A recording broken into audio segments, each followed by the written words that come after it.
Ever since the reveal trailer for Super Mario Bros. Wonder, I have been super excited for this game, and it's meant a lot to show that it's finally changing the 2D Mario Bros. Formula away from the new Super Mario Bros. 1 and entering a new era, and I absolutely love that for it. But with that aside, there's something about this trailer that just set different with me.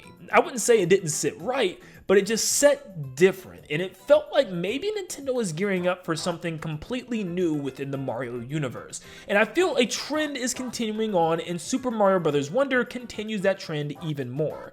I feel like something is happening with the main core Mario and the history and lore of the series as we know it, and I think, yes, Super Mario Bros. Wonder and a combination of other recent Mario games and Mario projects might lead us to believe something interesting is happening with the next 3D Mario, and it might actually show us what this next big Mario game is going to be about. So today, I'm going to explain to you how Super Mario Bros. Wonder could lead to some bigger and better things for even 3D Mario, and where they might even go with the next big Mario game, which is probably coming sooner than later. But real quick, guys, I want to talk about the Flexus Spot Pro Bamboo 3-stage dual motor electric standing desk. Yeah, what does that all mean? Well, thankfully, Flexus Spot sent me a new desk in the nick of time when I actually really needed one, because I was working in this very cramped space. As you can see, this thing is pretty huge. It's a 72 by 30 inch adjustable bamboo based desk, which is phenomenal. I have enjoyed this thing like crazy, and I'll explain why. First, I love the way it looks. It has this really cool bamboo pattern all the way on top and all the way around. Yes, this thing is made entirely of bamboo, so it's a little heavy, but it is a beautiful texture to look at. I mean, anybody walking in the room always asks me what type of wood that is, and yes, I tell them it's bamboo. It's absolutely real bamboo, and it feels like it too when you touch it. I know you see lots of cords. Sorry, that's stuff I threw back there, but most of the cords to the desk actually can get clipped onto the bottom. It even comes with some ties to actually do some cable management, and you don't see any cords that has to do with the desk right now. All that is to my monitors and to other things hanging off my desk.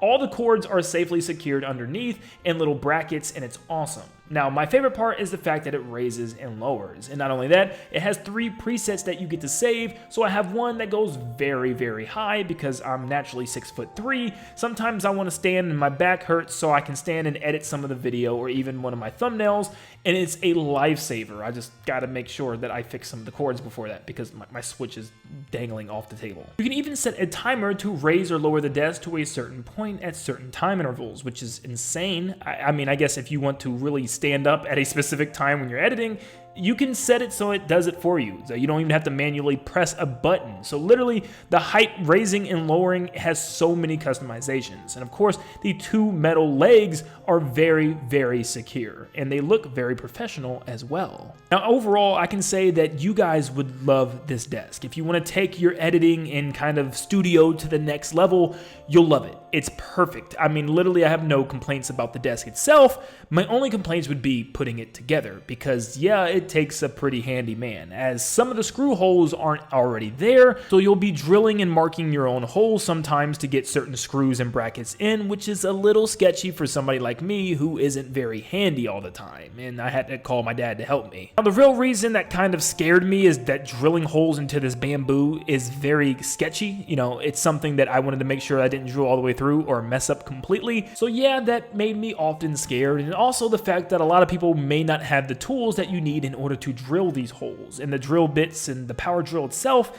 obviously isn't included with the desk. So yeah, you gotta have lots of handy tools on hand in order to put this thing together. But with that said, once you finally get it up and get it together, it's a very good desk, and a desk that I was very excited to up my studio a little bit. But if you guys want to get your hand on the Flexus Spot raising and lowering desk, make sure you do so in the link in the description down below. And thank you to Flexus Spot for sending over an awesome bamboo desk. But what is it that we're talking about? Well, let's go back. Ever since Super Mario Odyssey, we started to see the formation of what were called kingdoms all around the Mushroom Kingdom. Because, of course, with the Mushroom Kingdom, there must be others, right? And Mario Odyssey showed us a vast land and vast world full of different civilizations and kingdoms all over the globe. And a lot of these kingdoms, it didn't even look like we explored the entire continents and areas. It looked like we were just in one small area or city or, small province rather than the entire continent, which means there's probably so many other kingdoms out there, and we have actually seen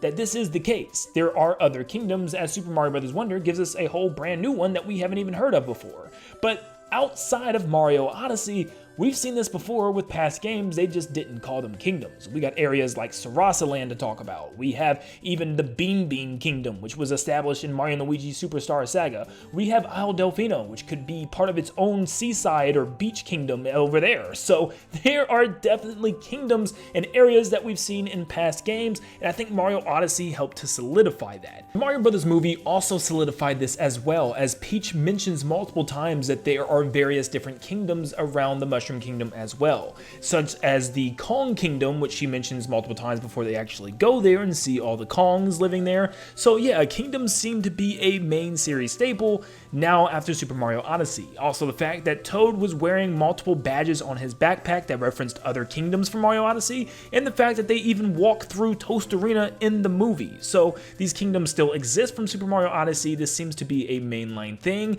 and kingdoms are now part of the Mario lore. It's not just the Mushroom Kingdom anymore with outside lands and worlds, it's all kingdom based. This actually leads to Super Mario Bros. Wonder, where the area that Mario and his friends are in is a brand new kingdom called the Flower Kingdom. We see this by one of the very first stages of the game, and you can also see at the first level in the background, this seems to be the Mushroom Kingdom with tons of big, recognizable hills with spots and lines, and also the giant mushrooms, indicating that this is a neighboring kingdom to the Mushroom Kingdom. It was also the case of that old Super Mario anime movie where you had Prince Haru, who was transformed into a dog for most of the movie, who was actually the prince of the Flower Kingdom and was to take Peach as his wife, which is interesting because it seems like Nintendo is repeating that story, this time the prince potentially being a caterpillar, which would be pretty interesting to have that story again, but this time for the first time in a video game. But just like in that anime movie, it also stated that Prince Haru's Flower Kingdom was also a neighboring kingdom to the Mushroom Kingdom, which is also pretty interesting. So where am I going with this? Well, the fact that Nintendo seems to be leaning towards more of the kingdom-based style for Mario now, I actually really like this concept. The fact that the Mushroom Kingdom isn't the only place within the Mario world,